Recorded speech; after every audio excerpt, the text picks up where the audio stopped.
এই তো যাওয়ার সময় হলো গাছ নিয়ে নিলাম আমরা। অনেক রোদ উঠছে, প্রচন্ড পরিমাণে রোদ।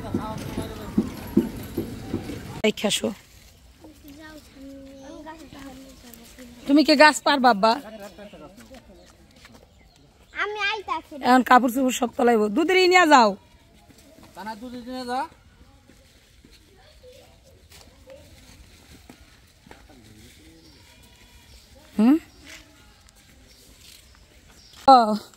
মালটা সহকার আছে। আম গাছে কি কিছু হইব? ওই যে গাছের লগে তো নিয়ে পড়ছে, কেদা পড়ছে আরো।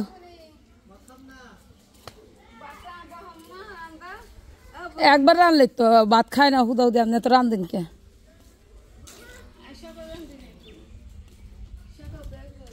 কাপড় চোপড় তলাই দিছ?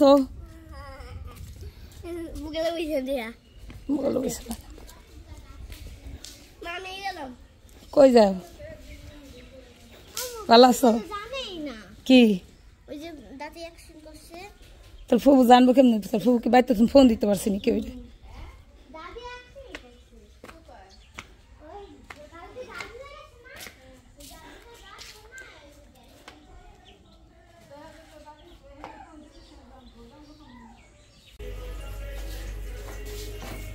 আসসালামু আলাইকুম। আপনারা সবাই কেমন আছেন? আশা করি অনেক ভালো আছেন। আল্লাহ তাআলার অশেষ রহমতে আমরা অনেক ভালো আছি, আলহামদুলিল্লাহ। তো প্রতিদিনের মতো আবার নতুন একটা ব্লগ শুরু করলাম।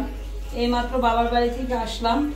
তো এখন হলো আমি একটু রান্না বান্না করাবো। যেটা হলো আপনাদের কাছে একটা সুখবর আছে। আমার ছোট ননদ মিমের হলো মেয়ে হয়েছে, আলহামদুলিল্লাহ। তো আমরা হলো বেড়াইতে গেছিলাম। আমরা জানি না যে ও সিজারে যাবে না কি করবে, এটা কিন্তু জানি না। তো কালকে রাত্রে প্রায় 9:30টার দিকটা, 9:30 বা 8:30টার দিকটা আমার বোনরা বলতেছিল যে ভাবি হাসপাতাল আইছি, সিজার করবো, তো আপনার ফোন দিলাম, দোয়া করলেন। এছাড়া জানি না। আর আমার শাশুড়ি নাকি বলে দুপুরবেলা যাই অ্যাক্সিডেন্ট করছে। আমার শাশুড়ি মিমের বাসায় আছে। তো যাই হোক, আমরা মানে যদি করতো যে জানতাম যে ওইখানে যাইবো, অবশ্যই আমি বেড়াইতে যাইতাম না। আর আমার বেড়াইতে যাওয়াটা মারে আমি বললাম যে যাই, বললো যে যাও বেড়াই আসো। তো হঠাৎ করে যেহেতু গেছে, এখন হলো আইসাই হলো মুরগি ভিজাইলাম। এই যে এখানে মুরগিটা একটা বেশি মুরগি আছে, সেটা হলো ভিজাই দিলাম। এখন তো প্রায় 11টা বাজে গেছে, কারণ আমার আর দুপুরের ভাত নিয়ে যাওয়া হবে না, হয়তো বা রাত্রের ভাত নিয়ে যাওয়া হবে। একটু ভাত রান্না করে নিয়ে যাবো। ওখানে আফায়ারা আছে, যারা যারা আছে তারা যে একটু বাড়ির খাবার খাইতে পারে। আর হসপিটাল তো জানেন সবাই কিনা খাইতে হয়। এখন নিয়ে যাব এখানে, এই জন্য হলো রান্না বসাইলাম। একটু করলা ভাজি করবো, একটু বাদাম ভর্তা করবো, আর হইলো আপনার মুরগি রান্না করবো, একটু ডাল রান্না করবো। মানে যে খাবারগুলা খাইয়ে একটু তৃপ্তি পাওয়া যায় ওই খাবারগুলাই করবো। তো এই জন্য হলো করা। তো ব্লগটা দেখতে থাকুন, যদি ভালো লাগে অবশ্যই একটা লাইক দিয়ে দেবেন।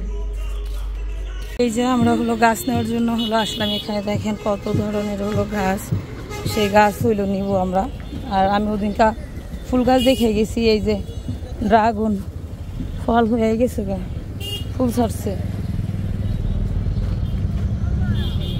দাঁড়াও, পেয়ারা গাছ। এটা কি ফুল গাছ তানহা? এটা ঠিক আছে, তা না হইলো সব গাছ চিনি, আমি চিনি না। হ্যাঁ, এই ফুল গাছ নিতে বললো আঙ্গ টপ আগে বানাইয়া। না, ওই গাছ নিলে। এই ফুল গাছটা সুন্দর না?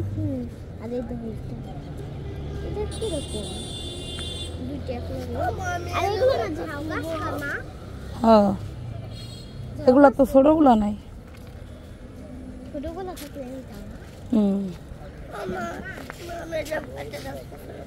কি গাছ পছন্দ?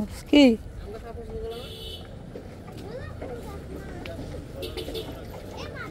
এই ফুল গাছগুলা কত করে রে ভাই? 120 টাকা। এই বাসায় কত বড়টা আছে? আমরা দেখে যাও। অনেক গাছ। তো আসছি বাড়িতে, আর হলো আইসা রান্না বান্না করতেছিলাম। তো আব্বা হলো আমাদের সাথে চিল্লাচিল্লি করতেছিল, আমার শাশুড়ি মা অ্যাক্সিডেন্ট করছে কালকে।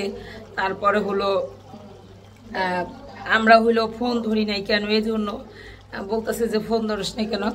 আসলে আমাদের ওদের যদি একটা মানুষের, যে কোনো একটা মানুষের প্রিপারেশন আগে থেকেই থাকে, আর আপনার যদি হঠাৎ করে যদি ব্যথা ওঠে তাহলে কিন্তু ওই ডিসিশনটা নেওয়া যায় না, কারণ তাড়াতাড়ি যাইতে হয় হাসপাতালে অবস্থা খারাপ থাকলে। তো মেয়েমারা তো আগে থেকেই আমি মনে করি আগে থেকেই একটা ডিসিশন নিচ্ছে, যেহেতু আপা আপনা থেকে আসছে, আগে থেকে একটা ডিসিশন নিচ্ছে যে সিজার করবে না কি করবে, ডিসিশন নিছে। তো আব্বা বাড়িতে আছে, আব্বারে ফোন করে মাও জানায় নাই, মেয়েমারাও কেউ জানায় নাই। আমরা আসছি 10:30টার দিক দিয়ে বাড়িতে। আসার পরে হইলো বললাম যে আব্বা এমন এমন মা অ্যাক্সিডেন্ট করছে। এখন আমাদের বলতেছে যে তোরা কেন ফোন ধরস নাই। আমাদের ফোন ওই আমাদের অঞ্চল এলাকায় গেলে আমাদের বাড়িতে ওয়াইফাই লাইন নাই, আমি আর নেট ভরি না, একদিন দুদিন যা থাকি মন খুলে বেড়াই, ভিডিও বানাই না, আপনারা দেখেন যে ভিডিও বানাই না। তারপরে মনে করেন যে ওইখানে থেকে যে রাত্রে যখন আমাদের 9টা বাজে জানানো হয়েছে যে সিজারে গেছে, তখন যে আমার শ্বশুর বাড়ি এখানে যদি থাকতাম, এখান থেকে যাইতে মানে কোনো সমস্যা হইতো না। আমাদের ওই মানে ওই এলাকাটায় রাজনীতির ব্যাপার স্যাপারটা অনেক চলে। ওই এলাকায় মনে করেন যে ডাকাত পাকাইতের বেশি। রাস্তায় রাত্রেবেলা মানুষ বাইরে হইলে সামনে গাছ ফালাইয়া তারপরে হলো মনে করেন ছিনতাই করে সবকিছু নিয়ে যায়, মানুষ মায়েরাও ফালায়, অনেক এই ঘটনাগুলো বেশি ঘটে আমাদের ওইখানে। তো আমার ভাইয়া বলতেছে যে রাত্রেবেলা তোমাদের যাওয়া ঠিক হবে না, তোমরা সকালবেলা যায় তারপরে যাই। তারপরে মনে করেন যে আমার পাশের বাড়িতে আমার এক ভাইগনা হয়, সে কালকে বিয়ে করছে। বিয়ে করার পর সেই ঘরে মনে করেন রাত্রিবেলা হিংকাইটা মানে বড় বড় 2টা গর্থা করছে, একদম পিড়াকাইটা মাটির ঘর। সেই ঘর তো অনেক কিছু নিয়ে গেছে গা, যেমন মোবাইল টোবাইল টাকা টুকা যা আছে ওগুলো নিছে। আর মানে অবস্থাটা মানে অতিরিক্ত খারাপ আমাদের ওইখানে। তো এখন আলহামদুলিল্লাহ মিমের মেয়ে হয়েছে, যেহেতু আমি আব্বাকে বললাম যে আপনি বাড়িতে টেনশন না করে বাড়িতেই ছিলেন, আপনি যায় হইলো দেখাইতেন শরীয়তপুর যায়, আমি কি ঠিকানা জানি। তাহলে আমি বললাম যে আপনার জাজিরা যাইতেন, জাজিরা আমার বড় ভাসুরা আছে, তারপরে কেউ না কেউ বাসায় আছে, সাবিনারা বাসায় আছে, কারণ সবাই তো আর হাসপাতালে থাকবে না। তো আব্বা খালি বলতেছে আমরা ফোন ধরি নাই কেন। আমরা যখন গেলাম বৃহস্পতিবার দিন তখনও কোনো কথা হয় নাই, শুক্রবার দিন ছিলাম, শুক্রবার দিনও কোনো কথা হইলো না। তারপরে মনে করেন যে কালকে সারাদিনের ভিতরে কোনো ফোন না, রাত্রেবেলা ফোন। আসলে রাত্রেবেলা যখন ফোন গেছে, বাবুর কাছে আমার নাম্বার আছে, আরিফের কাছে আছে, তারপরে সাবিনার কাছে আছে, কেউ আমার নাম্বারে ফোন দিতে পারতো। তারপরে যদি তাগোর কাছে কেউর কাছে না পাইতো, আমার ভাসুর ওই জায়গায় গেছে, আমার ভাসুরের কাছে তো আমার মোবাইল নাম্বার আছে, তারা দিয়ে ফোন দেওয়া হইতো, তো দেওয়া হয় নাই বা দিছে, এটা কোনো না, কারণ আমার ওইখানে থাকে না, যোগাযোগের ব্যবস্থাটা কম থাকে। তো মানে এই সব নিয়ে হইলো করে কথা হইতেছিল। ঠিক আছে, ভিডিওটা দেখতে থাকুন, যদি ভালো লাগে অবশ্যই একটা লাইক দিয়ে দেবেন। তো এই তো দুপুরের রান্না বসাইলাম, আর আমি এখানে দেখে অনেকগুলো করলা কেটে নিছিলাম। তারপরে এই যে বাদাম বাদাম চিকলাই নিছিলাম, কিছুটা ভর্তা বানাইতাম আর কিছুটা ভাইজা নিয়ে যাইতাম। মাংস অনেকগুলো মাংস নেওয়া হয়েছিলাম, সেই মাংসগুলো রাইখা দিলাম।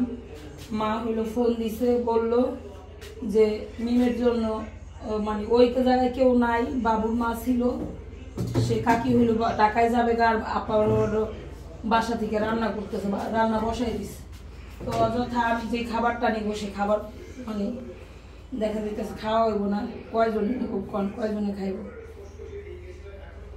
এই জন্য আমার বাসার রান্নাটুকু রান্না তারপর রাইখা দিতেছি, রান্না করতে আসছি। আর হইলো আমার তাইলাই যায় মনে করেন আমার কণ্ঠটা একদম বয়ে গেল।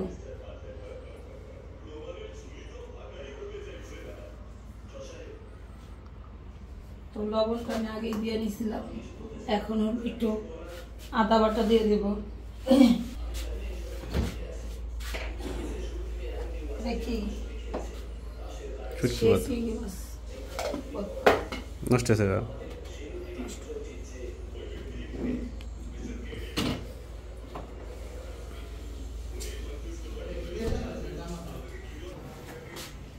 আমরা এই আদাগুলো হলো এক ব্লেন্ডার করছিলাম ইয়ের সময়, কুরবানির সময় অনেকগুলো করছিলাম। টালু আদা তো ওটা খাওয়া হয়নি।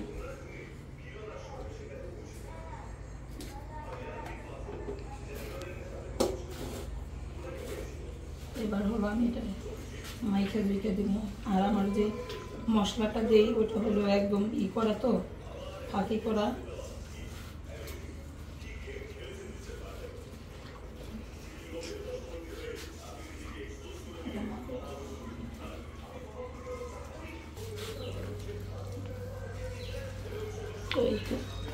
মাইখা জুইকে এখন হলো বসাই দিব, বসাই দিয়ে একটু বাচ্চা কাচ্চাদের গোসল করাবো আর আমি নিজে ফ্রেশ হব।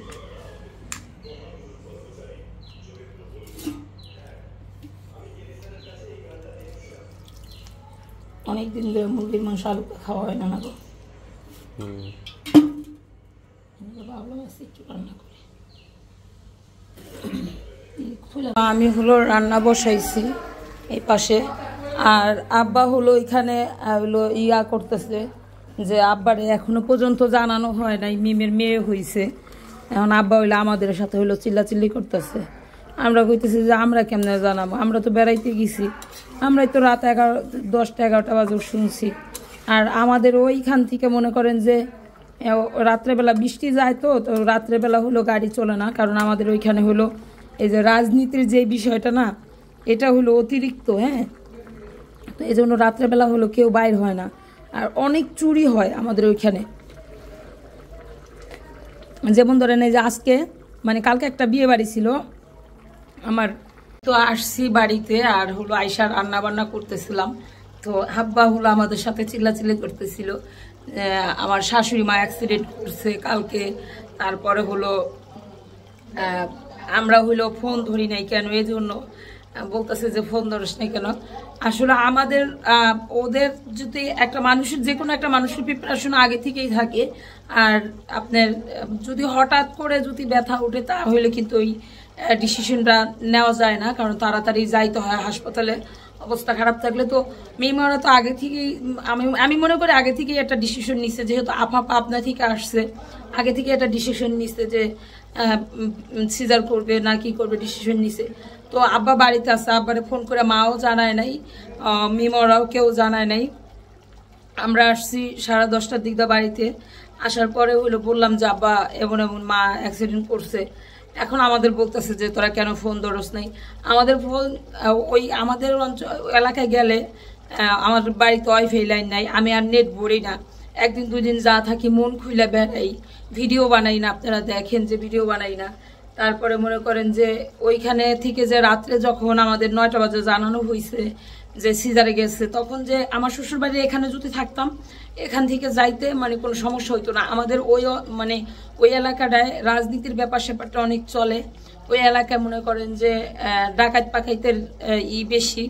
রাস্তায় রাত্রেবেলা মানুষ বাইরে হইলে সামনে গাছ ফালাইয়া তারপরে হলো মনে করেন ছিনতাই করে সবকিছু নেওয়া যায়, মানুষ মায়েরাও ফালায় অনেক। এই ঘটনাগুলো বেশি ঘটে আমাদের ওইখানে। তো আমার ভাইয়া বলতেছে যে রাত্রেবেলা তোমাদের যাওয়া ঠিক হবে না, তোমরা সকালবেলা যায় তারপরে যাও। তারপরে মনে করেন যে আমার পাশের বাড়িতে আমার এক ভাইগনা হয়, সে কালকে বিয়ে করছে। বিয়ে করার পর সেই ঘরে মনে করেন রাত্রিবেলা হিংকাইটা মানে বড় বড় 2টা গর্থা করছে, একদম পিড়াকাইটা মাটির ঘর। সেই ঘর ধরুন অনেক কিছু নিয়ে গেছে গা, যেমন মোবাইল টোবাইল টাকা টুকা যা আছে ওগুলো নিছে। আর মানে অবস্থাটা মানে অতিরিক্ত খারাপ আমাদের ওইখানে।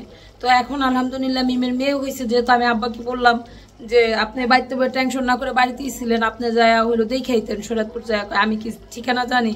তাহলে আমি বললাম যে আপনার জাজিরা যাইতেন, জাজিরা আমার বড় ভাসুরা আছে, তারপরে কেউ না কেউ বাসায় আছে, সাবিনারা বাসায় আছে, কারণ সবাই তো আর হাসপাতালে থাকবে না। তো আব্বা খালি বলতেছে আমরা ফোন ধরি নাই কেন। আমরা যখন গেলাম বৃহস্পতিবার দিন তখনও কোনো কথা হয় নাই, শুক্রবার দিন ছিলাম, শুক্রবার দিনও কোনো কথা হইলো না। তারপরে মনে করেন যে কালকে সারাদিনের ভিতরে কোনো ফোন না, রাত্রেবেলা ফোন। আসলে রাত্রেবেলা যখন ফোন গেছে, বাবুর কাছে আমার নাম্বার আছে, আরিফের কাছে আছে, তারপরে সাবিনার কাছে আছে, কেউ আমার নাম্বারে ফোন দিতে পারতো। তারপরে যদি তাগর কাছে কেউ কাছে না পাইতো, আমার ভাসুর ওই জায়গায় গেছে, আমার ভাসুরের কাছে তো আমার মোবাইল নাম্বার আছে, তারা দিয়ে ফোন দেওয়া হইতো, তো দেওয়া হয় নাই বা দিছে, এটা কোনো না, কারণ আমার ওইখানে থাকে না, যোগাযোগের ব্যবস্থাটা কম থাকে। তো মানে এই সব নিয়ে হইলো কথা হইতেছিল। ঠিক আছে, ভিডিওটা দেখতে থাকুন, যদি ভালো লাগে অবশ্যই একটা লাইক দিয়ে দেবেন।